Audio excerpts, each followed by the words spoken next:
लो दोस्तों, 4 साल के बाद किंग खान पर्दे पे वापसी कर चुके हैं और एंट्री बिल्कुल पठानों वाली मारी है।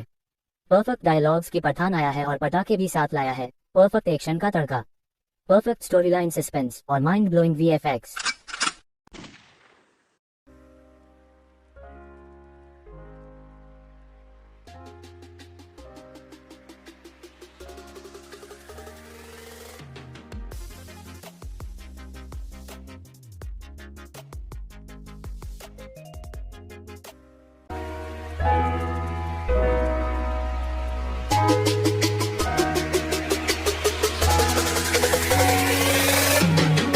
तो दोस्तों शुरू करते हैं पठान के साथ। मूवी की शुरुआत होती है 5 अगस्त 2019 सेकंड। पाकिस्तान का एक आर्मी जनरल हॉस्पिटल पहुंचता है रूटीन चेकअप कराने के लिए, जहां डॉक्टर उसे बताते हैं उसको कैंसर है। उसके पास ज्यादा से ज्यादा 3 सालों का वक्त है। ये सुन के जनरल शॉक्ड रह जाता है। तभी टीवी पे एक खबर आ रही थी कि हिंदुस्तान में आर्टिकल 370 को कैंसिल कर दिया है। ये देख डॉक्टर बोला, ये तो सरासर पागलपन है। एकदम जनरल कहता है अब जंग होगी, हिंदुस्तान ने अपने पैरों पे कुल्हाड़ी खुद मारी है। जनरल कॉल करता है एक आतंकवादी संगठन को जिसका नाम है आउटफिट एक्स। ये संगठन सिर्फ पैसे के लिए काम करता है और इस संगठन का हेड जॉन अब्राहम होता है जिसका नाम जिम है। जनरल जिम से कहता है मुझे हिंदुस्तान का सर्वनाश करवाना है। जिम कहता ठीक है, हो जाएगा, पर इसमें थोड़ा वक्त लगेगा। अब कहानी शिफ्ट होती है 3 साल आगे, अफ्रीका की एक जगह जहां गैरकानूनी तरीके से बड़ी मात्रा में हथियारों को बेचा और खरीदा जाता है। तभी एक शख्स वहां पहुंचता है एक ऐसी मिसाइल लेने जो जिस देश पे गिर जाए उसका सिविलाइजेशन को पूरी तरह से मिटा डाले और किसी भी रडा पे डिटेक्ट ना हो पाए। तभी एक शख्स आके बताता है उनको ढूंढता हुआ एक एजेंट यहाँ तक पहुंच गया है, लेकिन अब वो हमारे कब्जे में है, उसकी खातिर हमारे लोग सही से कर रहे हैं। तभी दिखाया जाता है एक शख्स को कुर्सी पर बांधकर उसको खूब टॉर्चर करा जा रहा होता है। उसके बाद भी वो मुंह नहीं खोलता और यहाँ एंट्री होती है किंग खान यानी पठान की। कुर्सी पे बैठा वो शख्स कोई और नहीं बल्कि शाहरुख खान ही होता है। तभी उनका एक आदमी पठान को जिंदा देख बहुत हैरान होकर बोलता है, पठान तुम्हें तो 4 साल पहले जिम ने मारवा दिया था, आखिर तुम बच कैसे गए? पठान बोलता है वो तो मेरी चाल का एक हिस्सा था। अगले ही पल दिखाते हैं पठान अपने हाथों को खोल लेता है और फिर शुरू होता है एक्शन। पठान सब गुंडों को मारकर उनमें से उस गुंडे को पकड़ता है जो पठान को जिंदा देख हैरान था। चोपर में लगी मशीन गन से उस जगह को तहस नहस कर डालता है और उस शख्स को लेकर वहां से फुर हो जाता है।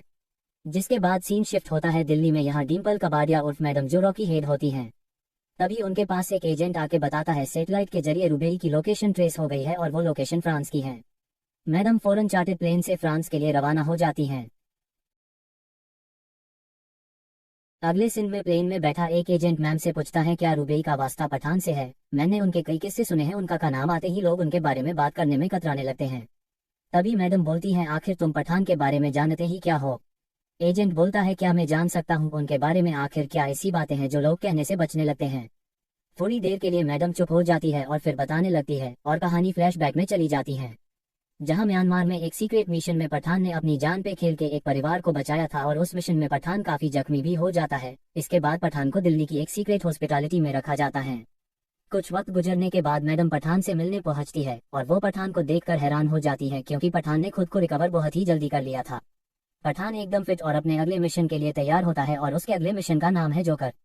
पठान मैडम से कहता है हमारे देश पर आए दिन इस तरह के खतरे मंडराते रहते हैं और हमारे कुछ सोल्जर हैं जिनकी काबिलियत को काफी नजरअंदाज किया गया है और मैं ऐसे ही सोल्जर की एक टीम बनाने जा रहा हूँ जो इस तरह के खतरों पे पैनी नजर बनाए रखेंगे और जरूरत पड़ने पर सीक्रेटली उन खतरों को मिटा सकेंगे। मैडम पठान को बताती है इस तरह की टीम के लिए बहुत लोगों की परमिशन की जरूरत होती है और ये बात तुम जानते हो इतना आसान नहीं है। एकदम पठान बोलता है एक सोल्जर अपने देश की हिफाजत के लिए किसी की परमिशन की परवाह नहीं करता, देश के लिए अपना कर्तव्य निभाता है। ये सुनकर मैडम पठान को फौरन टीम तैयार करने के लिए परमिशन दे देती है। सीन शिफ्ट होता है दिल्ली में सीक्रेट हेडक्वार्टर में जहां टीम जोकर को असेंबल करने की तैयारी चल रही होती है। तभी एंट्री होती है आशुतोष राणा की जो इस पूरे ऑपरेशन का इंचार्ज दिखाया है और सारे हालातों को देखने के बाद मैडम से बात करते वक्त आशुतोष बोलता है कि वो इस टीम को लेकर संतुष्ट नहीं है। इस तरह के मिशन को पूरा करने में किन मुश्किलों का सामना करना पड़ता है और एक छोटी सी गलती से पूरा मिशन फेल हो जाता है। अभी ये सिर्फ अंडे के छीलके हैं और मैं देश की सुरक्षा के लिए ये रिस्क नहीं ले सकता। पर मैडम आशुतोष को भरोसा दिलाती है he is best, team joker उन्हें निराश नहीं करेगी। इसके बाद सब एक मीटिंग पर इकट्ठा होते हैं। पठान को कुछ इनपुट मिले हैं जो वो अपनी टीम से शेयर करता है। पठान बताता है दुबई में प्रेसिडेंट की एक स्पीच होने वाली है और उस स्पीच समारोह में हमारे देश के कुछ वैज्ञानिक भी मौजूद होंगे और मेरी इन्फॉर्मेशन के मुताबिक उनकी जान को खतरा है। मैं चाहता हूँ वहाँ की पुलिस को हाई अलर्ट कर दे, सुरक्षा कड़ी कर दे और दूसरे खतरों से निपटने के लिए मैं और मेरी टीम है।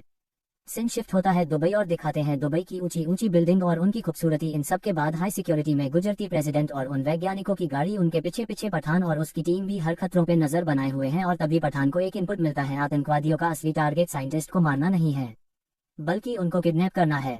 जब तक ये बात पठान सबको बताता तब तक बहुत देर हो जाती है और यहाँ होती है महाकाल जॉन अब्राहम उर्फ जिम की धौसू एंट्री। बजूका लिए वो साइंटिस्टों की कार को उड़ा देता है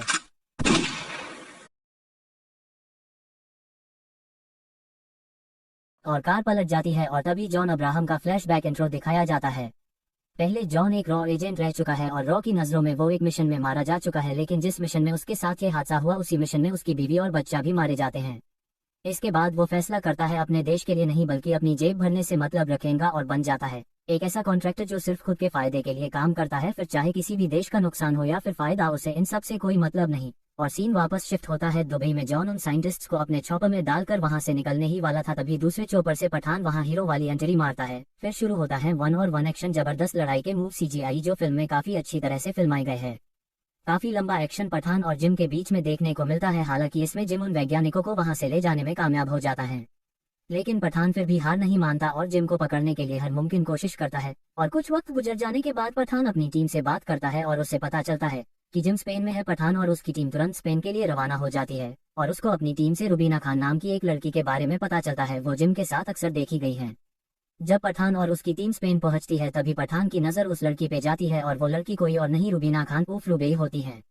कई दिनों तक पठान उस पर नजर रखता है और एक दिन पीछे से जिम के आदमी पठान को पकड़ लेते हैं और जिम के पास ले जाते हैं। वहां जिम अपने आदमियों को पठान को मारने की कह के छोपेर में बैठ के वहां से चला जाता है। तभी दिखाते हैं रुबीना खान जिम के आदमियों को मारकर पठान की जान बचाती है और उससे लेकर वहां से निकल जाती है। जब पठान उससे पूछता है तुमने मेरी जान क्यों बचाई, तब रुबेई पठान को अपनी सच्चाई बताती है। कहती है जैसे तुम एक रॉ एजेंट हो और यहाँ जिम को पकड़ने आए हो, वैसे ही मैं भी एक एजेंट हूँ ISI की और जिम को पकड़ने के लिए ही उसके ग्रुप में शामिल हो गई। दोनों का टारगेट एक ही है तो दोनों जॉइंट मिशन करते हैं और आगे के लिए प्लान बनाते हैं किस तरह से जिम को पकड़े। तभी रुबेई बताती है जिम अपनी अगली डिलीवरी एक हफ्ते बाद लेने वाला है जिसका नाम है रक्त बीज। ये एक ऐसा रसायन है जो हवा में घुल जाए तो काफी तबाही मचा सकता है और अब पठान और रुबाई का लक्ष्य रक्त बीज जिम के हाथों में नहीं आना चाहिए और ऐसा तब होगा जब रक्त बीज हमारे हाथ में होगा। इसके बाद पठान और रुबेई पहुंच जाते हैं रशिया और पता लगाते हैं रक्त बीज को कहाँ रखा गया है और पता चलता है ये रक्त बीज एक एडवांस वॉल्ट में रखा हुआ है जिसे दूसरे तरीकों से खोलना नामुमकिन है। इस वॉल्ट को खोलने का एक ही रास्ता है और वो है इसका ताला और चाबी, और ये दोनों ही चीज अलग अलग शख्स के पास होती है। अब आदमी के पास रुबेई जाती है, अपने हुस्न के जाल में फंसाकर बेहोश करके फिंगरप्रिंट हासिल कर लेती है। जिसके पास पठान को पहुंचना है वो एक महिला होती है। पठान उस महिला के पास पहुंच के फिंगरप्रिंट हासिल कर लेता है। अब बारी उन दोनों के ऑफिस से ताला और चाबी चुराने की। उसके लिए स्पेशल जेट का इस्तेमाल करते हैं जो काफी कूल लगा और काफी मशक्कत के बाद वो रक्त बीज को हासिल कर लेते हैं। और यहाँ आता है कहानी में ट्विस्ट, रुबाई पठान को धोखा देके रक्त बीज लेकर फुर हो जाती है। तभी फ्लैशबैक में जिम और रुबाई को दिखाया जाता है जिसमें जिम रुबाई को पठान के पास भेजकर रक्त बीज की चोरी को प्लान करने की कहता है। फिर सीन शिफ्ट होता रशिया की जेल में जहाँ रशियन इंटेलिजेंस इंडियन इंटेलिजेंस से कंफर्म करती है ये आपका एजेंट है, लेकिन मैडम पठान को देखकर मना कर देती है नहीं ये हमारा एजेंट नहीं है, चाहो तो इसे यही खत्म कर दो। ये सुन के पठान को बहुत अफसोस होता है और सोचता है मैं तो अपने देश के लिए अपनी जान न्यौछावर करने को तैयार हूँ और आज मेरे ही देश की एजेंसी के लिए मेरी ही वैल्यू नहीं है। इसके बाद पठान को जेल ले जाया जाता है ट्रेन से। तभी पठान को वही मारने की कोशिश करते हैं और पठान को मारते मारते अधमरा कर देते हैं और एकदम से माचो एंट्री होती है टाइगर यानी सल्लू भाई की और सॉलिड एक्शन, जबरदस्त सीजीआई के साथ एक्शन देखने को मिलता है। और सबको खत्म करने के बाद टाइगर पठान से कहता है मैं एक बड़े मिशन पे जा रहा हूँ, हो सकता है टाइगर को पठान की जरूरत पड़ सकती है।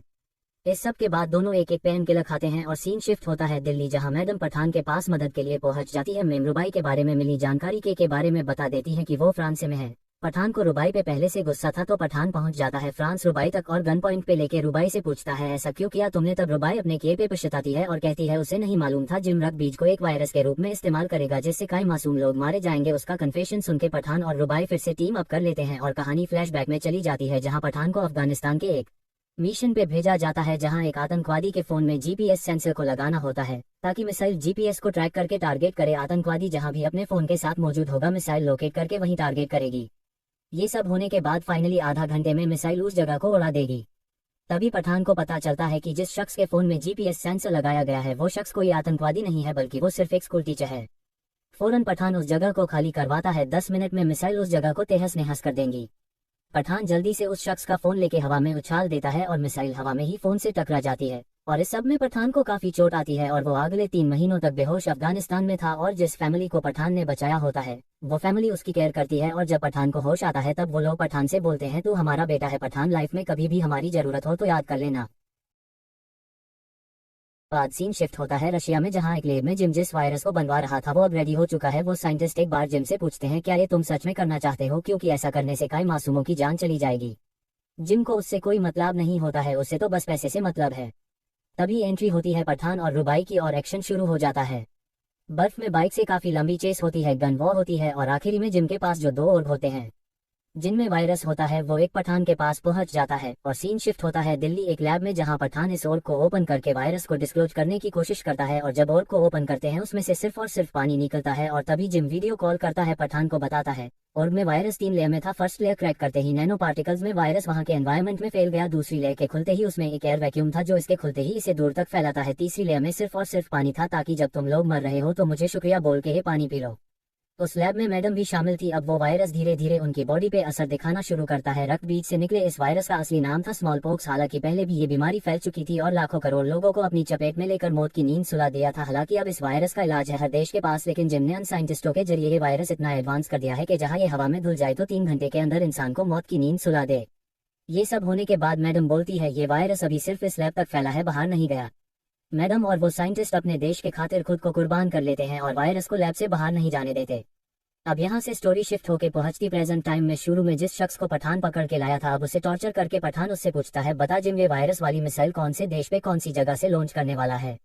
हल्की मिसाइल कहाँ गिरने वाली है ये नहीं मालूम, लेकिन ये मालूम है लॉन्च कहाँ से करने वाले हैं। अफगानिस्तान। अगले सीन में सॉलिड एंट्री के साथ पठान अफगानिस्तान पहुंच जाता है और जिम लाहौर में वायरस की डिलीवरी देन जनरल के पास पहुंचता है। ये वो जनरल है जिसने 3 साल पहले जिम से सौदा करा था। डिलीवरी लेने से पहले उन्हें इस वायरस के कुछ इन्फेक्टेड मरीज अफगानिस्तान में एक गाँव मिलते हैं। ये देख जनरल को गुस्सा आता है। फिर वो जिम से पूछता है, ये वायरस रक्त बीज और किसको दिया है, तुमने तो कहा था ये वायरस सिर्फ मुझे मिलेगा, फिर ये कोई और कैसे इस्तेमाल कर सकता है। ये सुन के जिम भी सोच में पड़ जाता है और अपने आदमियों को अफगानिस्तान के उस गांव जाके चेक करने के लिए कहता है और जब उसके लोग वहां पहुंचते हैं तो पता चलता है ये पठान की एक चाल थी जिम को पकड़ने के लिए। ये वही शहर था जिसकी मदद पठान ने कुछ साल पहले की थी। अब उनकी ही मदद से प्लान सक्सेस हुआ है। फिर पठान उन सोल्जर की वर्दी पहन लेता है जिन्हें जिम ने चेक करने के लिए भेजा था। इस तरह से पठान पहुंच जाता है जिम के सामने। उसके बाद एक धांसू एक्शन होता है जबरदस्त लड़ाई के साथ, लेकिन जिम के अगले पत्ते क्या होने वाले हैं ये किसी को नहीं मालूम होता। अब पठान के लिए जरूरी था उस बड़ी मिसाइल को किसी भी हाल में रोकना और तभी जिम अपनी चाल चलता है और पठान को बताता है वो वायरस किसी मिसाइल में नहीं है बल्कि दिल्ली पहुंचने वाली फ्लाइट में है जो कुछ ही देर में लैंड होने वाली है और उसका रिमोट मेरे पास है। फिर क्या जिम भैया पठान की कह के लेता है। जिम पठान से कहता है कुछ ही मिनटों में फ्लाइट लैंड होने वाली है और मैं बटन दबा दूंगा और कुछ ही देर में वायरस पूरे शहर में फैल जाएगा। कुछ ही सेकंड बचे होते हैं बटन दबाने, तभी वायरलेस पे कनेक्ट आशुतोष पठान से कहता है, पठान यही आखिरी मौका है देश को बचाने का। तभी पठान चाकू की नोक में घुसकर जिम को बटन दबाने से रोक लेता है और फ्लाइट सुरक्षित लैंड हो जाती है और खतरा टल जाता है। उधर पठान अपने आखिरी दुश्मन को खत्म कर देता है और सीन शिफ्ट होता दिल्ली, जहां पठान मैडम का फोटो को देख उनके बलिदान को सैल्यूट करता है और तभी वहां आशुतोष राणा आता है और पठान से कहता है हमारे देश को जरूरत है पठान, टाइगर और कबीर जैसों की इस टीम में शामिल होने की। इसी के साथ मूवी का एंड हो। तो इस मूवी को लेकर आपका क्या कहना है?